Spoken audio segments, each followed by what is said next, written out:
Hi guys, நான் உங்கள் நிலா. இன்னைக்கு ஒரு சின்ன கதை சொல்லட்டுமா? ஹரிச்சந்திர மகாராஜா. ஹரிச்சந்திர மகாராஜாவை பற்றி தெரியாதவங்க யாருமே இருக்க முடியாது. நம்ம கூட பார்த்திங்கன்னா சின்ன வயசில் என்ன சொல்லுவோம், நீ ஹரிச்சந்திரனுக்கு பக்கத்து வீடான்னு கேட்போம். அந்த அளவுக்கு ஹரிச்சந்திர மகாராஜாவை பற்றி எல்லாத்துக்குமே தெரியும். பொய்யே பேசாதவர் அப்படின்னு எல்லாத்துக்குமே தெரிஞ்ச ஒரு விஷயந்தான். நானும் இவ்வளோ நாள் அப்படித்தாங்க நம்பிட்டு இருந்தேன், ஹரிச்சந்திர மகாராஜா பொய்யே பேசாதவர்ன்ட்டு. ஆனால் இப்போ கொஞ்ச நாளுக்கு முன்னாடி தான் எனக்கு தெரிஞ்சது அவரும் பொய் பேசியிருக்காரு, அவரும் ஏமாத்திருக்காருங்கிற விஷயம் தெரிஞ்சது.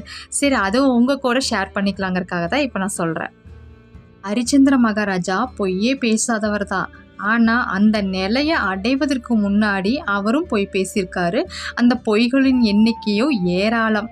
ஹரிச்சந்திர மகாராஜாவோட மனைவி பெயர் தான் சந்திரமதி. இவங்க பிறக்கும் போதே தாலியோட தான் பிறந்தாங்கன்னு சொல்லுவாங்க. அந்த தாலி பார்த்திங்கன்னா யார் கண்ணுக்குமே தெரியாது. அவங்கள யார் கல்யாணம் பண்ணிக்க போகிறாங்களோ அவங்களுக்கு மட்டும்தான் அந்த தாலி தெரியும். அந்த மாதிரி தான் ஹரிச்சந்திர மகாராஜாவோட கண்ணுக்கு மட்டும்தான் அந்த தாலி தெரியும். அவங்கள கல்யாணம் பண்ணியிருப்பாங்க. இவங்க கல்யாணம் பண்ணி ரொம்ப நாளாக இவங்களுக்கு குழந்தையே இல்லை. மன்னருக்கு குழந்தை பாக்கியம் இல்லைன்னா எவ்வளோ கஷ்டமாக இருக்கும், எல்லா மக்கள் என்ன பேசுவாங்க, அதையெல்லாம் யோசிச்சுட்டு அவர் ஒரு முடிவுக்கு வந்தார். தனக்கு குழந்தை பிறந்துச்சு அப்படின்னா அந்த குழந்தைய நரமேத யாகம் செஞ்சு வர்ண பகவான்கிட்டயே கொடுக்கறதா வர்ண பகவான்கிட்ட வேண்டுதல் வச்சுக்கிட்டாரு. ஆனால் இந்த யாகம் பண்ணுறது சாஸ்திர சம்பிரதாயப்படி மிகப்பெரிய குற்றமாம். வர்ண பகவானோட அருளால் அவருக்கு ஒரு குழந்தை பிறந்துச்சு. குழந்தை பிறந்த பிறகு வர்ண பகவான் வந்து ஹரிச்சந்திர மகாராஜா கிட்ட, நீ சொன்னபடி உன் குழந்தைய பலி கொடுத்து யாகம் செய் அப்படின்னு கேட்டாராமா.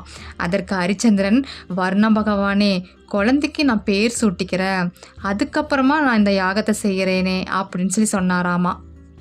கொஞ்ச நாளுக்கு அப்புறம் அந்த குழந்தைக்கு லோகிதாசன் பெயர் வச்சார். அதுக்கப்புறம் வர்ண பகவான் மீண்டும் வந்தார்.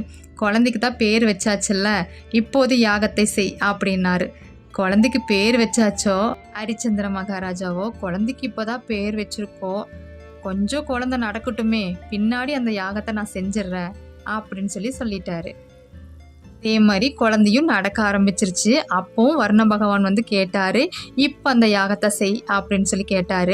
அதற்கு மீண்டும் ஹரிச்சந்திர மகாராஜா சொன்னாராமா, சத்திரிய தர்மப்படி குழந்தைக்கு பூணல் அணிவிக்கணும், வித்தையெல்லாம் கற்றுக் கொடுக்கணும், அதுக்கப்புறமா நான் கண்டிப்பாக இந்த யாகத்தை நான் செய்கிறேன் அப்படின்னு சொன்னார். வர்ண பகவானும் சரின்னு சொல்லிட்டு போயிட்டாரு. அதுக்கப்புறம் பார்த்திங்கன்னா குழந்தைக்கு பூணலும் போட்டாச்சு, வித்தைகளும் கற்பித்தாச்சு. அதே மாதிரி லோகிதாசனும் வளர்ந்துட்டாரு. இதற்கு மேலேயும் வர்ண பகவான் கிட்ட சாக்கு போக்கு சொல்ல முடியாது இல்லைங்க. அதனால ஹரிச்சந்திரன் ஒரு திட்டம் போட்டாரு. என்னன்னா, லோகிதாசனோட காதில் விழுற மாதிரி இந்த மாதிரி லோகிதாசனை நம்ம வந்து நரபலி கொடுக்கணும் அப்படின்னு பேசிட்டு இருக்காங்க. இதெல்லாம் கேட்ட லோகிதாசன் என்ன பண்றாரு, காட்டுக்குள்ள ஓடி போயிடுறாரு. அதைத்தான் ஹரிச்சந்திர மகாராஜாவும் எதிர்பார்த்திருக்கிறாரு. வர்ண பகவான் ஹரிச்சந்திர மகாராஜா கிட்ட வந்து, நீ அநேக பொய்களை கூறி சாக்கு போக்கு சொல்லி என்னை ஏமாத்திட்ட, உனக்கு கடுமையான வயிற்று வலி வரும்னு சாபம் விட்டுட்டு போயிட்டாரு. இதனால வயிற்று வலியால் ரொம்பவும் சிரமப்பட்டாரு ஹரிச்சந்திர மகாராஜா. அவருக்கு என்ன பண்ணலான்னு தெரியல. உடனே வசிஷ்டர்கிட்ட எனக்கு ஏதாவது ஆலோசனை சொல்லுங்கன்னு கேட்டாரு. வசிஷ்டரோ பிறந்த குழந்தைகளை தவிர சுவிகார புத்திரர்கள், விலை கொடுத்து வாங்கிய புத்திரர்கள் என புத்திரர்கள் வந்து பல வகை இருக்காங்க. அதனால் யாராவது ஒரு குழந்தையை நீ விலை கொடுத்து வாங்கி பழி கொடுத்துரு அப்படின்னு சொன்னார். மாதிரி தண்டோராவும் போட்டாங்க. என்னன்னா, யார் வந்து குழந்தையை தர்றாங்களோ அவங்களுக்கு 1000 பசுக்கள் தர்றாங்கன்னு தண்டோரா போட்டாங்க. யாரும் மகன்களை விற்க முன் வரவே இல்லை. பார்த்தீங்கன்னா, ஒரு அந்தணரோட வீட்டில் ரொம்ப வறுமை. அவங்களுக்கு 3 மகன்கள் இருந்தாங்க. அந்த 3 மகன்களில் யாரை விலைக்கு கொடுக்குறதுன்னு தெரியல அவங்களுக்கு. அதனால் அவரோட மனைவி கிட்ட கலந்து பேசினாங்க. அப்போ அவங்க மனைவி சொன்னாங்க, எனக்கு கடைசி மகன் வேணும்னு சொன்னாங்க. அதற்கு அவரோ, எனக்கு தலைமகன் வேணும்னு சொன்னாங்க.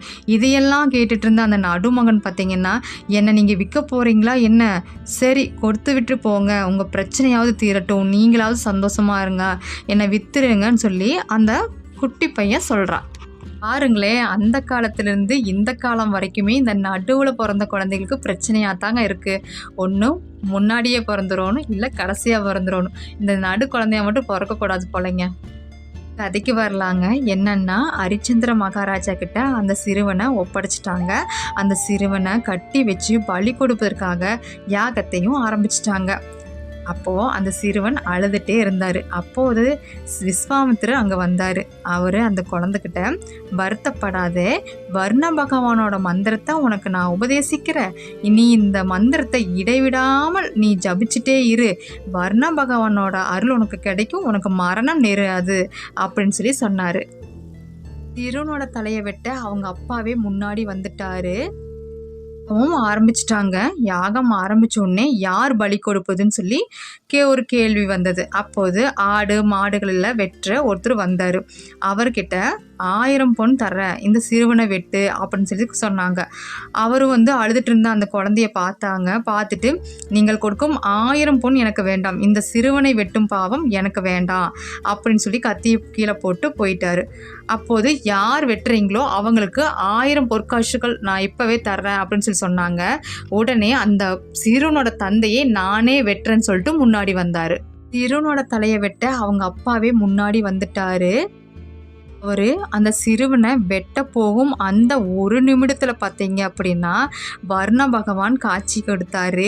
யாகத்தை நிறுத்துங்க, இந்த சிறுவன் என்னை துதித்ததால் நான் மகிழ்ந்தேன், யாகம் பூர்த்தியாகிவிட்டது, உன் வயிற்று வலியும் தீர்ந்து விட்டது என்று சொன்னாராம். இந்த இடத்துல பார்த்தீங்கன்னா வசிஷ்டர், நாரதர், விஸ்வாமுத்திரர் எல்லாருமே இருந்திருக்காங்க. இப்போ அந்த சிறுவன் காப்பாற்றப்பட்டுட்டாரு. இப்போ அந்த சிறுவன் யார்கிட்ட போவார்? அப்பா கிட்டையா, இல்லை அரசன் கிட்டையா, இல்லை வர்ண பகவான் கிட்டையா? இப்படி பல கேள்வி எழுந்துச்சு. அப்போது நாரதர் சொன்னார், அந்தனர் இவனை பெற்று எடுத்தாலும் தன் மகனை வெட்டப் போகிறார்கள் என்று தெரிந்துமே விலைக்கு கொடுத்தாரு. அதனால் அவர் இவனுக்கு தந்தையாக மாட்டார். வெட்டுவதற்காகவே அந்த குழந்தைய விலை கொடுத்து வாங்கின அரசர் ஹரிச்சந்திர மகாராஜா, அவரும் தந்தைக்கு சமம் அல்ல அப்படின்னு சொன்னார். சிறுவனை வெட்டாமல் போனார் இல்லைங்க அந்த ஆடு மாடு வெட்டவர், அவர் பார்த்திங்கன்னா ஜாதியில் தாழ்ந்திருந்தாலும் குணத்தால் அவரே உயர்ந்தவர். இருந்தாலும் அவரும் தகப்பனாக மாட்டார். இந்த இடத்துல பார்த்திங்கன்னா அந்தனர் உயர்ந்த குலத்தில் பிறந்தாலும் குணத்தால் தாழ்ந்து போயிட்டார்.